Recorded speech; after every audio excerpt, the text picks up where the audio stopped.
देश के अधिकतर हिस्सों में पिछले कई दिनों से बारिश और तेज हवाओं के चलते मौसम खुशनुमा बना हुआ है। हालांकि कई राज्यों में बारिश के चलते किसानों को परेशानी भी झेलनी पड़ी।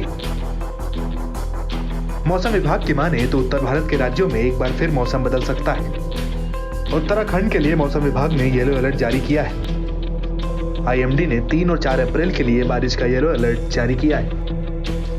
मौसम विभाग के निदेशक विक्रम सिंह ने सोमवार और मंगलवार को उत्तरकाशी, रुद्रप्रयाग, चमोली, बागेश्वर और पिथौरागढ़ जिले में हल्की से मध्यम बारिश की संभावना जताई है। साथ ही 35,000 मीटर से ऊपर के क्षेत्रों में बर्फबारी की भविष्यवाणी की गई है। इस दौरान मैदानी इलाकों में भी ठंडी हवाएं चलने और बारिश को लेकर पूर्वानुमान जारी किया गया है।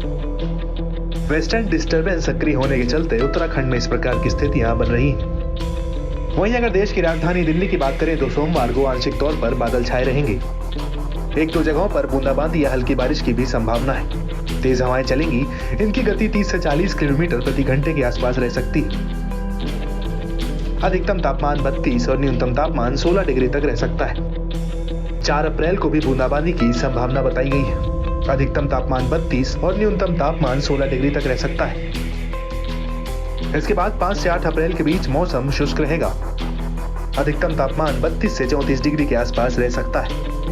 वहीं न्यूनतम तापमान 16 से 18 डिग्री रह सकता है। स्काईमेट के अनुसार अगले 3 से 4 दिनों के दौरान लगातार 2 पश्चिमी विभोक्ष के पश्चिमी हिमालय तक पहुंचने की संभावना है। इसकी वजह से जम्मू कश्मीर, हिमाचल प्रदेश और उत्तराखंड में हल्की से मध्यम बारिश और गरज के साथ छींटें पड़ सकती। 5 अप्रैल तक लद्दाख के कुछ हिस्सों में बारिश भी हो सकती है। वहीं मैदानी इलाकों में अगले 4 से 5 दिन मौसम शुष्क बना रहेगा। वहीं मैदानी इलाकों में अगले 4 से 5 दिन तक मौसम ऐसा ही बना रहेगा।